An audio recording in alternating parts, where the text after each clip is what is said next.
सभी मित्रों का बहुत बहुत स्वागत है। मित्रों, आज के वीडियो में आपको दो महत्वपूर्ण ज्ञान मिलेगा। पहला ज्ञान है भगवान महात्मा बुद्ध का उपदेश। उसके बाद जानेंगे स्वास्थ्य से संबंधित बहुत ही महत्वपूर्ण जानकारी, जैसा आपने थंबनेल पे देखा होगा। तो चलिए मित्रों, पहले सुनते हैं भगवान महात्मा बुद्ध के उपदेश को एक कहानी के माध्यम से। दोस्तों, हमारे साथ ऐसा कितनी बार होता है कि हम अपनी किस्मत को कोसते हैं। हम कहते हैं कि हमारी किस्मत फूटी है, ऐसा मेरे साथ ही क्यों होता है। जब हमारे साथ कुछ बुरा होता है, हम आमतौर पर निराश हो जाते हैं और अपनी किस्मत पर दोष लगाने लगते हैं। हम यह सोचते हैं कि हमारे भाग्य में उल्टी चीजें ही लिखी गई हैं और सब गलतियां हमारे ही जीवन में क्यों होती हैं। हमें लगता है कि हमारे पास सही चीजों की कमी है, जिसके कारण हम अपने लक्ष्य को हासिल नहीं कर पा रहे। कितनी बार हमने बहुत सी चीज बस यह कहकर छोड़ दी है कि किस्मत में होगा तो मिलेगा, नहीं तो मुझे नहीं मिलेगा। कैसे हम तो अपने आप को यहां तक तसल्ली दिला देते हैं कि इसमें मेरा दोष था ही नहीं, मैं और करता भी तो क्या करता। क्या ऐसे विचार आपके मन में भी आते हैं? तो यह कहानी आपके लिए है मित्रों। एक दिन एक व्यक्ति महात्मा बुद्ध के पास आया। उसने महात्मा बुद्ध से कहा, मैं अपनी किस्मत ठीक करवाने आया हूँ। मैं बहुत दुखी रहता हूँ, मैं जो भी करता हूँ वह खराब हो जाता है। मेरी किस्मत मेरा साथ नहीं देती है। मैंने सुना है कि आप सभी की समस्याओं का समाधान करते हैं। क्या आप मेरी भी फूटी किस्मत को सुधार सकते हैं? महात्मा बुद्ध ने कुछ पल उसकी आंखों में देखा और उससे पूछा, यह फूटी किस्मत तुम्हें कहाँ दिखी? तुम्हें ऐसा क्यों लगता है कि तुम्हारी किस्मत फूटी हुई है? उस आदमी ने कहा, मैं जो भी करता हूं तो वह तो हो नहीं पाता है। मेरी किस्मत फूटी ही नहीं हुई तो और क्या हुआ। किसी वक्त मेरे पास सब कुछ था, धन, सुख, आनंद। फिर मेरे माता पिता गुजर गए। जैसे जैसे करके मैंने अपनी खुद की परवरिश की। मैंने जिससे सच्चे मन से प्रेम किया, उस प्रेमिका ने किसी और से विवाह कर लिया। मैंने एक छोटा सा व्यापार शुरू किया, तो जो मेरे साथ मित्र था, मैंने व्यापार शुरू किया था, वह मेरा मित्र मेरा व्यापार ही हड़प लिया। मुझे किसी ने बताया कि आप सारी समस्याओं का हल निकाल देते हैं, तो क्या आप मेरी भी किस्मत ठीक कर सकते हैं? महात्मा बुद्ध ने कहा, लाओ अपनी फूटी किस्मत मुझे दे दो, मैं अभी उसकी मरम्मत करके दे देता हूं। व्यक्ति ने कहा, मैं किस्मत को कैसे दे सकता हूं, वह तो दिखाई भी नहीं देती है। महात्मा बुद्ध ने कहा, जब तुम्हें तुम्हारी किस्मत दिखाई ही नहीं देती है तो तुम्हें कैसे पता कि वह खराब हो चुकी है? उस व्यक्ति ने सोचकर उत्तर दिया, नहीं, मैंने कभी ऐसा नहीं देखा कि मेरी किस्मत सचमुच खराब हो चुकी हो। व्यक्ति ने कहा, मेरी किस्मत खराब है, तभी तो मेरे साथ सब कुछ गड़बड़ हो जाता है। मेरे बने बनाए कामों पर पानी फिर जाता है। अगर मेरी किस्मत अच्छी होती तो सब कुछ ठीक होता। तो महात्मा बुद्ध ने कहा, तुम ठीक दिखाई देते हो, तुम्हारा स्वास्थ्य भी ठीक लग रहा है, तुम्हारे हाथ पैर भी सलामत हैं, तुम अभी तक मरे नहीं हो। मुझे तो तुम्हारी किस्मत में कोई खराबी नजर नहीं लग रही है, सब कुछ सही लग रहा है। अगर किस्मत खराब होती तो तुम बीमार हो जाते, तुम्हारा अंग भंग हो जाता या तो मृत्यु को प्राप्त हो जाते, लेकिन ऐसा कुछ भी नहीं है। फिर तुम क्यों कह रहे हो कि तुम्हारी किस्मत फूटी हुई है? व्यक्ति ने कहा, आप समझ नहीं रहे हैं, मेरे ऊपर बहुत कर्ज है।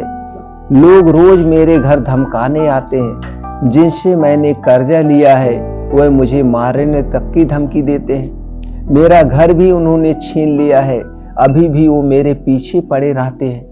तो ऐसे में कैसे कह सकता हूं कि मेरी किस्मत सही है?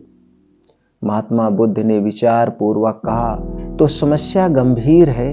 व्यक्ति ने उदासीनता के साथ कहा, जी हाँ, अब आप समझे ना कि मैं कितने बड़े दुख से गुजर रहा हूं। महात्मा बुद्ध ने अपनी आवाज में समझाया कि तुम्हारी किस्मत अच्छी है कि तुम जीवित हो इस दुख का सामना करने के लिए, और इस जीवन से ही तुम अपनी समस्याओं का सामना कर सकते हो। व्यक्ति ने कहा, बुद्ध आप ही नहीं समझ रहे हैं। तब महात्मा बुद्ध ने उससे कहा, समझ तुम नहीं रहे हो, आओ मेरे साथ आओ। महात्मा बुद्ध उस व्यक्ति को अपने साथ पास वाली नदी के किनारे ले गए और कहा, यह देखो, यहां पर देखो इस बहती नदी को। इस नदी में अगर मैं एक पत्ता गिरा देता हूं तो तुम मुझे बताओ यह पत्ता किस दिशा में बहेगा। व्यक्ति ने कहा, पत्ता तो नदी के बहाव के साथ नदी की दिशा में ही जाएगा। बुद्ध ने कहा, बिल्कुल सही। अब बताओ पत्ते की किस्मत किसके हाथ में है। व्यक्ति ने कहा, इस पत्ते की किस्मत नदी के हाथ में है, वह जहां चाहे इसे ले जा सकता है। तो महात्मा बुद्ध ने कहा, लेकिन पत्ते तो मेरे हाथ में है, मैं चाहूं तो इसे नदी में डाल सकता हूं और चाहूं तो नहीं। व्यक्ति ने कहा, तो फिर इसकी किस्मत आपके हाथ में है, आप जहां चाहें इसे डाल सकते हैं। महात्मा बुद्ध ने कहा, लेकिन इस पत्ते की किस्मत मेरे हाथ में भी नहीं है, मैं जितना भी चाहूं इस पत्ते को सूखने से नहीं रोक सकता हूं, यह सूख ही जाएगा और मर जाएगा। जब तक यह पेड़ पर था यह हरा भरा था, इसे ऊर्जा मिल रही थी, लेकिन अब यह पेड़ से अलग हो गया है। अब बताओ इस पत्ते की किस्मत अच्छी है या बुरी। व्यक्ति ने कहा, अब तो इसकी किस्मत बुरी है, क्योंकि अभी अपने पेड़ से अलग हो गया है और ज्यादा दिन जीवित भी नहीं रह पाएगा, धीरे धीरे सूख जाएगा। महात्मा बुद्ध ने कहा, अभी ये मरा नहीं है, अभी भी ये जीवित है, और लाभ यह है कि अभी यह पत्ता वह सब कुछ कर सकता है जो वह पेड़ से लगे रहकर नहीं कर सकता था। बुद्ध ने वह पत्ता हवा में छोड़ दिया, वह उड़कर दूर जा गिरा। तब बुद्ध ने कहा, देखो, पेड़ पर रहकर भी कभी इतनी दूर नहीं जा सकता था, आज इसने स्वतंत्र होकर उड़ने का आनंद लिया। फिर वह पत्ता उड़कर नदी में जा गिरा। बुद्ध ने कहा, देखा, अब वह पत्ता नदी में तैरने का भी आनंद ले रहा है, और अगर तुम ध्यान से देखो तो यह पत्ता कितने ही छोटे छोटे जीवों को अपने ऊपर बैठाकर नदी के एक किनारे से दूसरे किनारे पहुंचा रहा है। इस पत्ते की भी किस्मत अच्छी है, क्योंकि वह अपने नए अवसरों को ढूंढने में लगा हुआ है। तुम्हारी समस्या तुम्हारे उड़ने का अवसर दे सकती है, यदि तुम उन्हें सकारात्मक नजरिए से देखो। उस आदमी ने वहां खड़े होकर महात्मा बुद्ध की बातों पर विचार किया। धीरे धीरे उसने पूरी कहानी के पीछे छुपी गहरे अर्थ को समझना शुरू किया। वह महात्मा बुद्ध की ओर देखते हुए बोला, आप सही कह रहे हैं महात्मा, मैंने अपने भाग्य पर ध्यान देने में अपने दृष्टिकोण को सीमित कर दिया था। मैं इतना प्रयास कर रहा था कि समस्याओं और मुश्किलों पर ही फोकस करता रहा, जिसके कारण मैं उनमें मौजूद अवसरों को देखने में असमर्थ था। मुझे अब समझ में आ गया है कि मेरी फूटी किस्मत बस एक डर और निराशा से उत्पन्न एक धारणा थी। दोस्तों, एक कहानी हमें ये सिखाती है कि हमारी किस्मत हमारे हाथ में होती है। हम खुद अपने जीवन की दिशा निर्धारित करते हैं। हमारी समस्याओं का हल भी हमें ही निकालना होता है।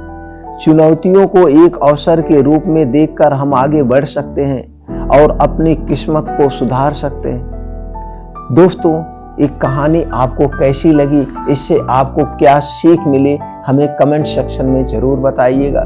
चलिए मित्रों, अब हम जानते हैं स्वास्थ्य से संबंधित आज की महत्वपूर्ण जानकारी।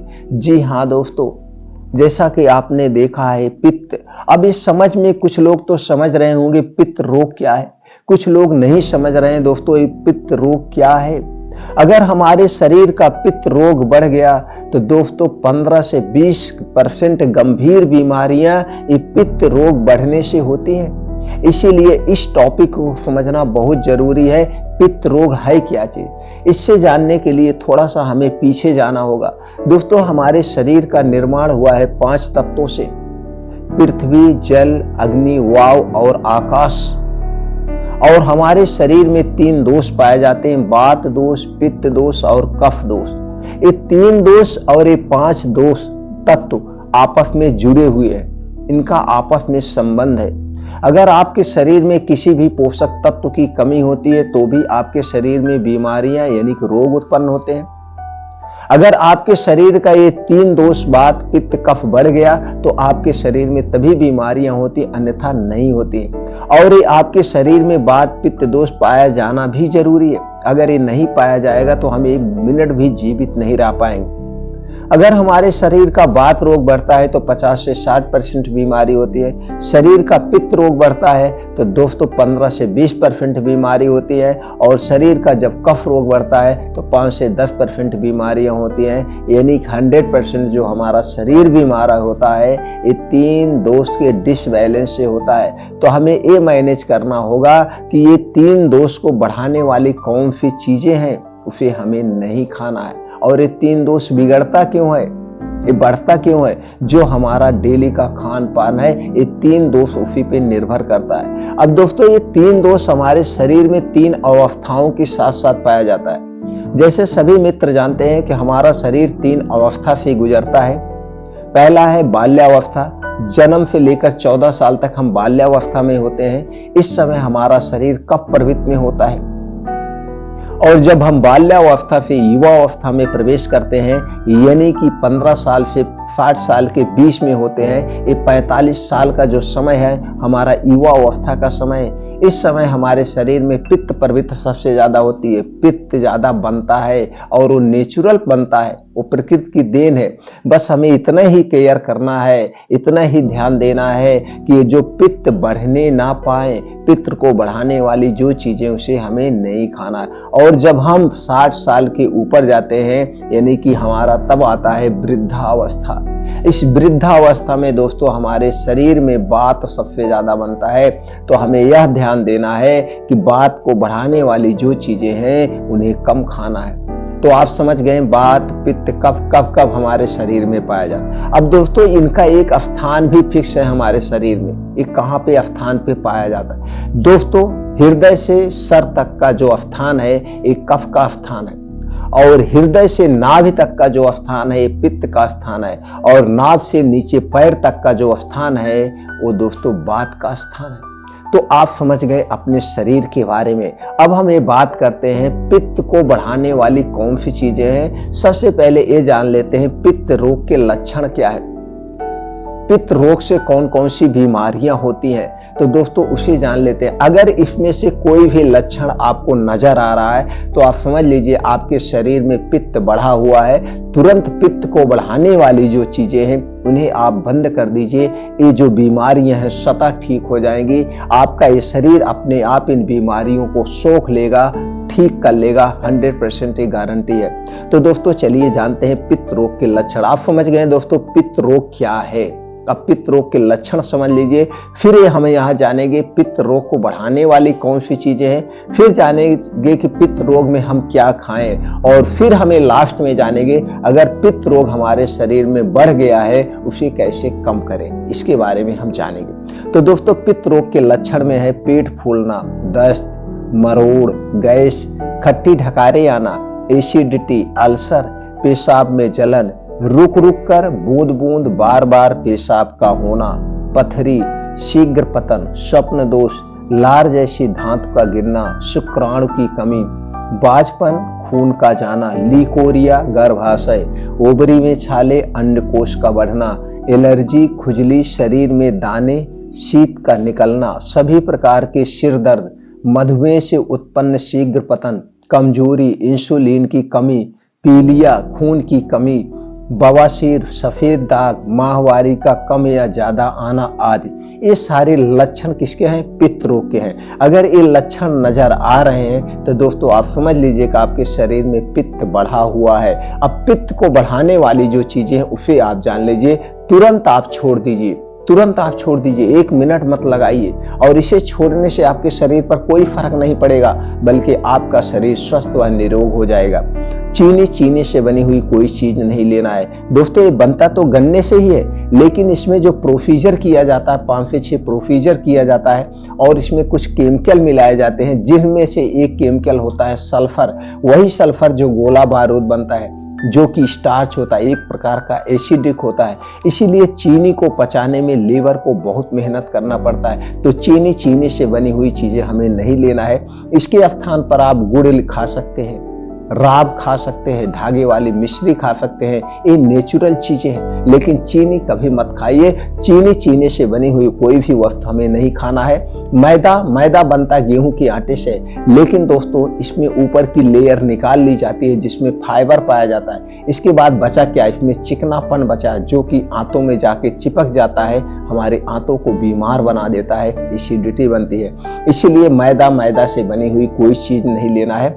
रिफाइन किया हुआ तेल व डालडा से बना हुआ कोई सामान नहीं लेना है।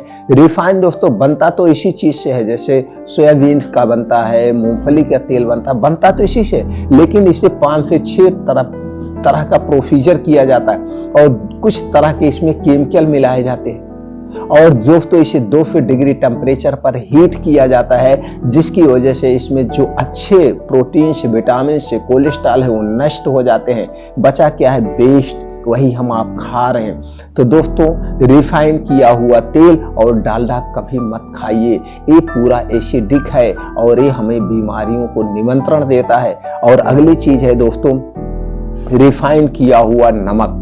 इसके स्थान पर आप सेंधा नमक लीजिए, ब्लैक नमक का प्रयोग किए। अगला चीज है डिब्बा बंद, पैकेट बंद, जंक फूड, फास्ट फूड, बाहर की तली भुनी जो चीजें हैं इन्हें हमें नहीं लेना है। ठंडा पेय पदार्थ, कोल्ड ड्रिंक्स, अल्कोहल, फ्रिज में रखा हुआ कोई भी सामान, इस जितने भी है चीजें हमें नहीं लेना है। क्यों नहीं लेना है, हमारे शरीर का टेम्परेचर 37 डिग्री सेल्सियस होता है और ये सारी चीजें कितना है, ठंडी चीजें हैं। जब ठंडी चीजें हमारे पेट में जाएंगे तो दोस्तों ये हमारे पाचन तंत्र को डिस्टर्ब करती हैं, हमारे पेट में एसिडिटी बनने लगती है, अपच होने लगती है। तो हमें अगर कोई जरूरी ना हो, कभी कभी किसी चीज में बताया जाता है कि आपको ठंडी चीजें लेना, उस कंडीशन को छोड़कर बाकी हमें रूम टेम्परेचर का खाना खाना चाहिए, रूम टेम्परेचर का पानी पीना चाहिए। इससे आपका वात, पित्त, कफ तीनों बैलेंस में रहेगा। जब आपके शरीर का वात, पित्त, कफ तीनों बैलेंस में रहेगा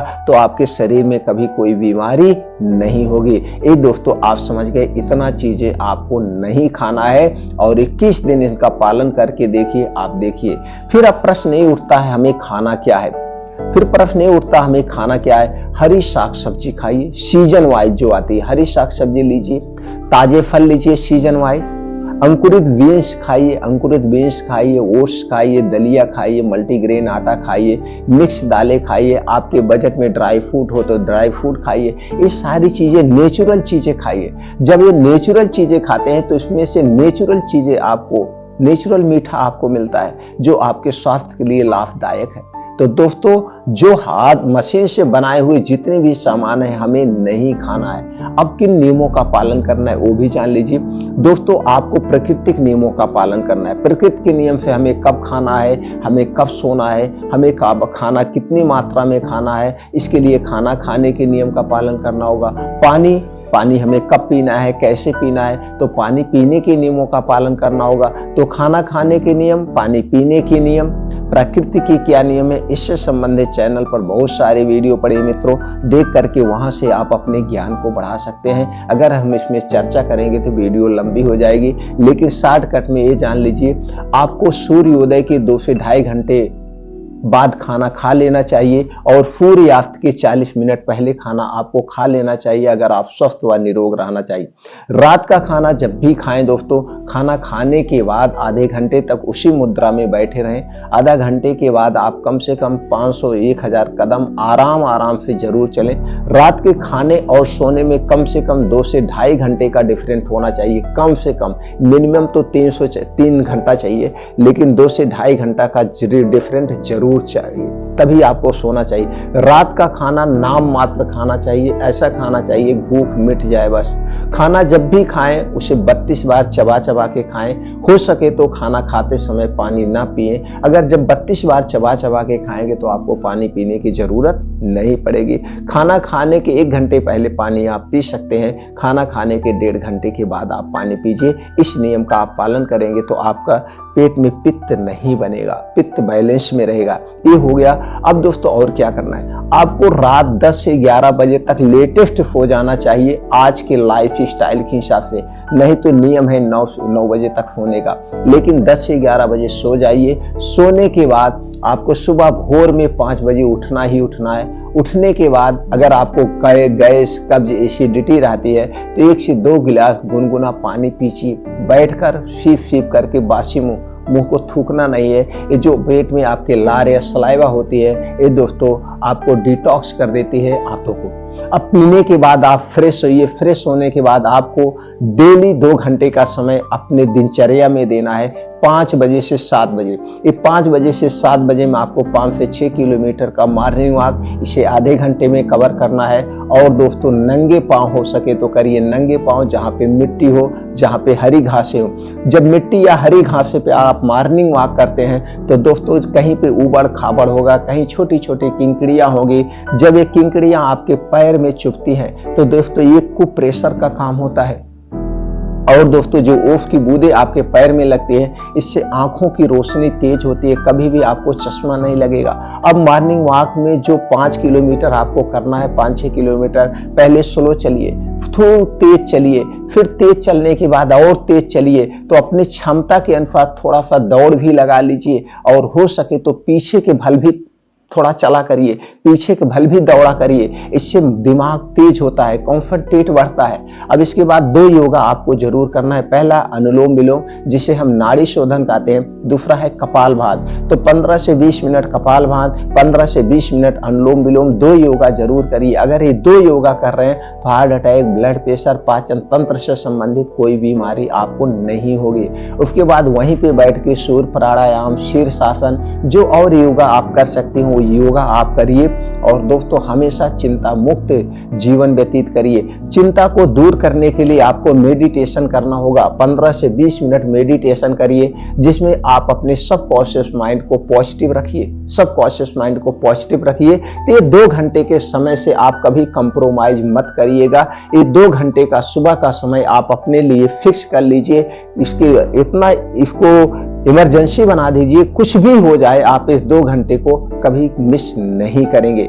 अगर ऐसा कर रहे हैं तो आप हमेशा स्वस्थ व निरोग रहेंगे। तो चलिए दोस्तों, आप अगर इतनी प्रक्रिया अपना रहे हैं तो आपके शरीर का ये जो पित्त रोग है, पित्त के साथ बात कफ, ये भी बैलेंस में रहेगा। बात पित्त कफ तीनों बैलेंस में रहेगा, बढ़ेगा नहीं। इतने नियमों का आपने पालन कर लिया। ज्यादा दिन नहीं, मेरे कहे अनुसार आप 21 दिन पालन करके देखिए और 21 दिन बाद आप देखेंगे कि आपके शरीर में कैसे बदलाव आ रहा है, कैसे बदलाव आ रहा है। अचानक से एक अजीब सा बदलाव होगा। आपका शरीर खुद अपनी बीमारी को ठीक करने लग जाएगा और आपका शरीर पुनः जवान हो जाएगा, पुनः जवान 21 दिन में। अगर आप किसी बीमारी के लिए दवा खा रहे हैं, वो दवा आपकी आधी हो जाएगी। और आने वाले ऐसे 21 दिन के 3-4 स्टेप आप करते हैं। 21 दिन के 3-4 स्टेप जब आप कर लेंगे तो दोस्तों जो भी बीमारी की दवा आपकी चल रही है वो बंद हो जाएगी। अगर आप कोई दवा नहीं ले रहे हैं, कोई मेडिसिन नहीं ले रहे हैं, पूरे भविष्य में आपको मेडिसिन की जरूरत ही नहीं पड़ेगी। ये हमारी गारंटी है दोस्तों। अब चलिए, अगर आपको पित्त बढ़ा हुआ है तो पित्त को कम करने के लिए कुछ घरेलू नुस्खे हैं जो आपके किचन में हैं, इनका आप प्रयोग कर सकते हैं। पहला है दोस्तों जीरा पानी आप ले लीजिए। आधा चम्मच आप जीरा ले लीजिए। इसे आधे कप पानी में रात में भिगो दीजिए और सुबह उठने के बाद इस पानी को पी के आप जीरा खा लीजिए। कुछ ही दिनों में आपका पित्त जो है ठीक हो जाएगा। दूसरा है, जब भी दाल आप खाएं, दाल में देसी गाय का घी जरूर होना चाहिए, वो भी गांव का। ये जो पैकेट वाले होते कोई मतलब नहीं है, गांव का। और उसमें हींग और लहसुन का तड़का जरूर होना चाहिए। घी, लहसुन और हींग का तड़का जरूर होना चाहिए दाल में। और दोपहर की सब्जी में आपके अजवाइन होना चाहिए। रात के सब्जी में आपका मेथी दाना जरूर होना चाहिए।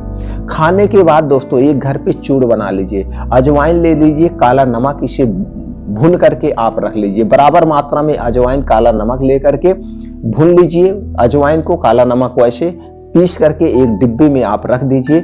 जब दोपहर का आप खाना खाइए, दोपहर के खाने के बाद आधा चम्मच इस पाउडर को खा के आप थोड़ा सा गुनगुना पानी पी लीजिए। आप देखिए आपको कभी भी पित्त नहीं बनेगा।